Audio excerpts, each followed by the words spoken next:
کیا حضرت علی رضی اللہ تعالیٰ عنہ نے معاویہ بن ابی سفیان کو بد دعا دی تھی؟ اگر دی تھی تو اس کے پیچھے کیا وجہ تھی؟ حضرت علی کے خاندان بنی ہاشم اور معاویہ بن ابی سفیان کے خاندان بنی امیہ کے درمیان دشمنی اور عداوت کوئی نئی بات نہیں تھی، بلکہ نبی صلی اللہ علیہ وآلہ وسلم کے ظہور سے بھی پہلے کی دشمنی تھی، جو کہ نسل در نسل چلتی ہوئی کربلا کے واقعہ پر اختتام پذیر ہوئی۔ لیکن نبی کریم صلی اللہ علیہ وآلہ وسلم کے ظہور کے بعد اور ان کی نبوت کے اعلان کر دینے کے بعد یہ عداوت اور دشمنی کوئی خاندانی دشمنی نہیں بلکہ حق و باطل کی دشمنی کی شکل اختیار کر گئی تھی۔ احد اور بدر کی جنگیں جو کہ بظاہر تو بنی ہاشم اور بنی امیہ کے افراد کے مابین ہی لڑی گئیں، لیکن در حقیقت یہ حق اور باطل کے مارکے تھے۔ عبد الرحمن بن موقل کہتے ہیں کہ میں نے صبح کی نماز حضرت علی رضی اللہ تعالیٰ عنہ کے ساتھ پڑھی اور آپ علیہ السلام نے قنوت کیا اور یہ الفاظ کہے: اے اللہ، معاویہ اور اس کے گروہ، عمر بن عاص اور اس کے گروہ، ابو سلمہ اور عبداللہ بن قیس اور اس کے گروہ کو پکڑ لے اور ان کو برباد کر دے۔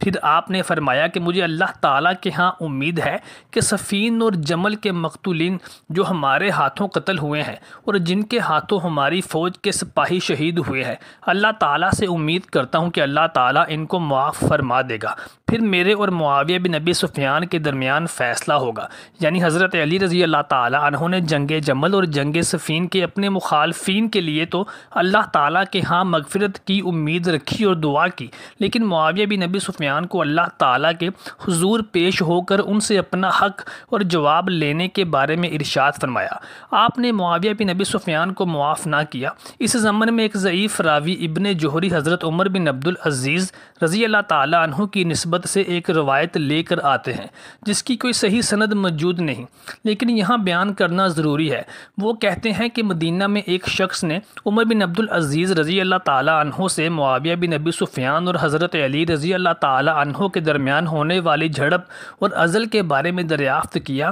تو حضرت عمر بن عبدالعزیز نے فرمایا کہ میں نے بارہا خواب میں معاویہ بن ابی سفیان اور حضرت علی رضی اللہ تعالیٰ عنہ کو دیکھا ہے، اور حضرت علی رضی اللہ تعالیٰ عنہ امیر معاویہ کا ہاتھ تھامے ہوئے کھڑے ہیں، اور حضور نبی کریم صلی اللہ علیہ وآلہ وسلم ان دونوں کو ایک خیمے میں بلاتے ہیں، اور وہ دونوں خوشی خوشی خیمے سے باہر نکلتے نظر آتے ہیں، اور حضرت علی رضی اللہ تعالیٰ عنہ ارشاد فرماتے ہیں کہ مجھے میرا حق دلا دیا گیا ہے۔ امام طبری اور ابن خلدون اور امام زہری کے مطابق یہ روایت درست نہیں ہے، اور صرف ایک خواب کی بنیاد پر بنو امیہ کے ان تمام ملوکیتی اقدامات کو فراموش نہیں کیا جا سکتا، بلکہ حضرت علی رضی اللہ تعالیٰ عنہ کے الفاظ کو ہی ملحوظ خاطر رکھا جائے گا کہ آپ نے فرمایا تھا کہ پل صراط پر میں اور معاویہ بن ابی سفیان سے اپنا حق لوں گا۔ حضرت علی رضی اللہ تعالیٰ عنہ اور معاویہ کے درمیان رنجش کا سب سے بڑا سبب حضرت عثمان غنی رضی اللہ تعالیٰ عنہ کی اندھوناک شہادت ہے۔ حضرت عثمان غنی رضی اللہ تعالیٰ عنہ نے اپنی شہادت سے پہلے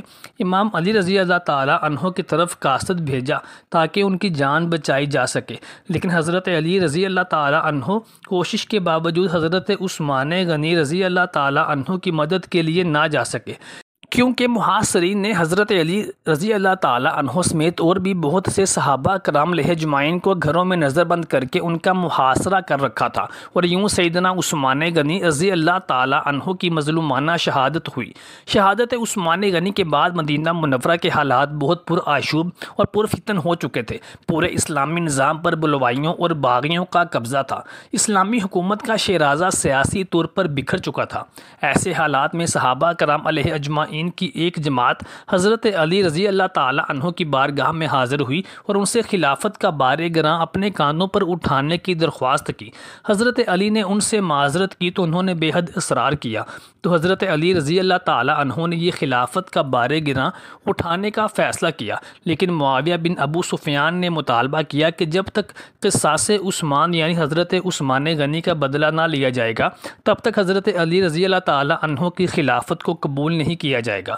بس یہیں سے حضرت علی اور معاویہ بن ابی سفیان کے درمیان رنجش کا آغاز ہوا۔ حضرت علی رضی اللہ تعالیٰ عنہ کا موقف یہ تھا کہ ابھی شورشوں اور بغاوتوں کا خدشہ اور زور ہے، ابھی میری بیعت کر کے میری خلافت کو مضبوط کیا جائے، لیکن شام کی طرف سے یہی تقاضا برابر کیا جاتا رہا کہ پہلے قاتل عثمان غنی کو گرفتار کیا جائے۔ امام طبری ابن خلدون کے مطابق گورنر شام کی طرف سے یہ اعتراض صرف ایک ہیلہ اور بہانہ تھا کہ کسی طرح سے حضرت علی علیہ السلام کی خلافت مضبوط نہ ہو سکے، تاکہ علی علیہ السلام اس فتنے کے اندر ہی مصروف رہیں اور خود شام کی حکومت مضبوط ہوتی چلی جائے۔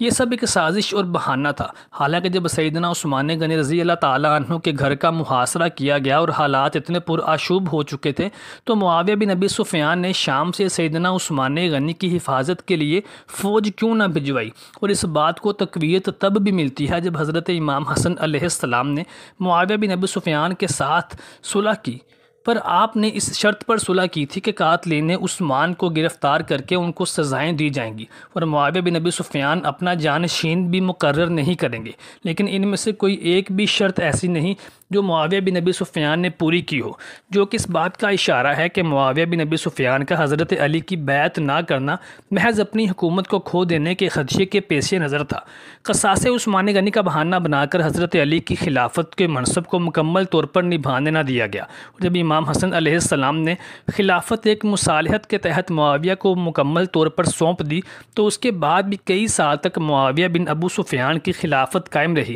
اور ان سالوں میں انہوں نے کسی بھی ایک مجرم عثمان غنی کو پکڑ کر سزا نہ دی۔ یہ بھی اس بات کا ثبوت ہے کہ حضرت عثمان غنی رضی اللہ تعالیٰ عنہ کے قصاص کا مطالبہ کرنا صرف اور صرف ایک ہیلہ اور بہانہ تھا۔